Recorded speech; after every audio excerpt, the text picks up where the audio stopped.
अस्सलाम वालेकुम and hi to everyone. आज हम CC 3.1 का जो चैप्टर 11 का जो पेज 8 था, जो एक्सरसाइज है, उस पर डिस्कस करेंगे। तो चले देखते हैं। Complete the basic equipment requirement for the TIG process. तो जो टिग प्रोसेस का जो बेसिक इक्विपमेंट है, जो रिक्वायरमेंट होता है वेल्डिंग करने के लिए, तो उसमें कौन कौन सी जो रिक्वायरमेंट है। सबसे पहले ट्रांसफार्मर रेक्टिफायर है, उसमें उसको जो कॉन्स्टेंट एम्परेज टाइप इसमें इस्तेमाल करते हैं। और उसके अलावा जो फिलो वायर है नंबर 2 में, और इसी तरीके से करेक्ट वाइजर ग्लास है, all safety clothing and good extraction system. यहाँ पे आप इसको कर सकते हैं। ये दो हो गए। अब हम नंबर 4 को देखते हैं। और इसी तरीके से मेथड ऑफ आर्क इग्निशन है, उसमें हाई फ्रिक्वेंसी लिफ्ट आर्क और स्क्रैच स्टार्ट वगैरह, किस तरीके से आर्क को जो है वो आर्क को स्टार्ट किया जाता है, उसके कुछ मेथड हैं यहाँ पे। और इसके अलावा नंबर 5 में T torch head with the ground tungsten collet, और इसका जो सिरामिक है और गैस लेंस वगैरह नंबर 5 में।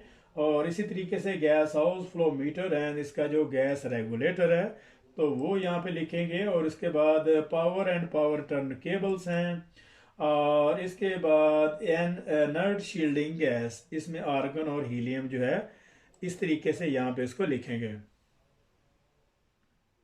और इसी तरीके से नंबर 2 में list 11 further parameter inspection point for the TIG welding process. और टिग वेल्डिंग प्रोसेस में इसके जो मजीद जो पैरामीटर इंस्पेक्शन पॉइंट के हवाले से मजीद वो कह रहा है कि यहाँ पे 11 जो आप यहाँ पे इस पे डिस्कस करेंगे। तो नंबर 2 में हम सबसे पहले देखते हैं कि हम जो है वो जैसे एम्परेज है, इसके बाद वोल्टेज है, कि जो भी बेस मेटल पे हम कर रहे हैं किस स्पेसिफिकेशन का भी है, तो उस पे जो एम्परेज है उसको जो आर्क वोल्टेज है वो उसको मेल्ट करने के लिए काफ़ी होने चाहिए।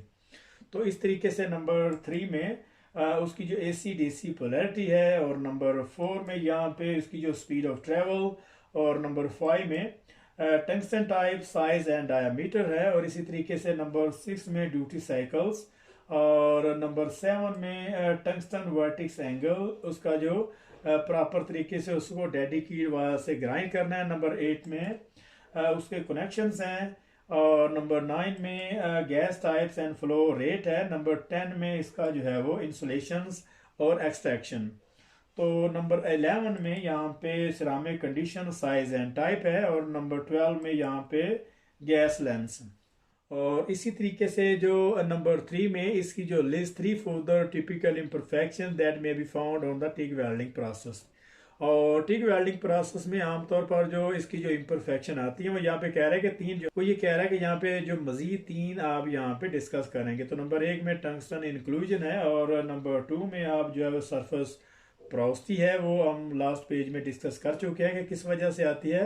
लेकिन यहाँ पे हम एक दफ़ा फिर दोहरा देते हैं कि लॉस्ट शील्डिंग गैस है, या अगर कहीं से जो गैस है वो लीक हो रही है, या फिर अगर जिस मटेरियल पे काम कर रहे हैं उस मटेरियल को अगर प्रॉपर तरीके से क्लीन नहीं किया, उस वजह से भी आ सकती है। और इसके अलावा नंबर 3 में उसका जो इम्परफेक्शन है वो क्रैटर पाइप्स है। और नंबर 4 में वेल्ड रूट ऑक्सीडेशन।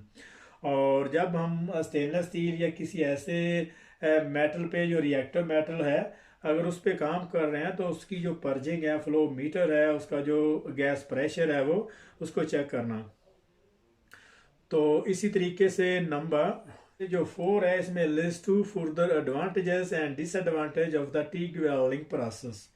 तो टिग वेल्डिंग प्रोसेस के जो एडवांटेज और डिसएडवांटेज हैं वो आप यहाँ पे मेंशन करेंगे। तो सबसे पहले हम बात करते हैं एडवांटेज की। तो उसमें हाई क्वालिटी है। High quality weld TIG welding process जो है, ये हाई क्वालिटी वेल्ड जो है वो प्रोड्यूस करता है। और उसके अलावा ये lost H2 arc welding process है। 2 में लो इंटर क्लीनिंग है। यहाँ पे इसकी जो इंटर क्लीनिंग बहुत ज़्यादा कम है, क्योंकि टिग वेल्डिंग को ज़्यादा उसको क्लीन नहीं करना पड़ता। इसी तरीके से नंबर 3 में उसका जो है वो ऑल पोजिशनल है। ये सारी पोजीशन पे काम करने वाला, उस पर यूज़ होने वाला ये वेल्डिंग प्रोसेस है। इसी तरीके से इसके जो डिसएडवांटेज है उसमें, और इसके लिए जो हाई स्किल वेल्डर जो है वो रिक्वायर होता है। नंबर 2 में उसकी जो small range of the consumable, तो इस वेल्डिंग प्रोसेस में जो इसकी जो कंज्यूमेबल की रेंज है वो बहुत ज़्यादा स्मॉल है। क्योंकि इसमें क्या होता है कि जब फिलर वायर को कास्ट किया जाता है तो कास्टिंग के दौरान ही इसने बहुत ज़्यादा हाई क्लीनिंग और रिफाइनिंग की। जब इसको प्रियर टू इनिशियल कास्टिंग के दौरान ही इसकी जो है वो क्लीन और रिफाइन किया जाता है।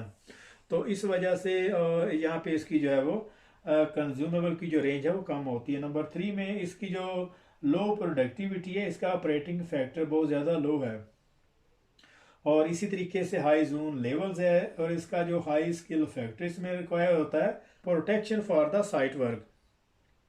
और साइड वर्क के लिए ये प्रोसेस जो है वो बहुत ज़्यादा मुख्तार इसमें रहने की ज़रूरत होती है, क्योंकि ये जो एयर है, जो विंड है, उसको बिल्कुल जो है वो बर्दाश्त नहीं करता। तो इसी तरीके से हाई क्वालिटी वेल्ड में जो है वो गुड कंट्रोल है, और ऑल पोजीशन पे ये प्रोसेस इस्तेमाल होने वाला है। तो यहाँ पे 11.8 जो चैप्टर 11 था यहाँ पे आज ख़त्म हो रहा है। तो अब मिलते हैं हम नेक्स्ट चैप्टर में, जिसमें मिग मैग वेल्डिंग के प्रोसेस में बहुत ज़्यादा तफसीलन से डिस्कस की हुई है। तो मिलते हैं नेक्स्ट चैप्टर में, तब तक के लिए अल्लाह हाफिज़।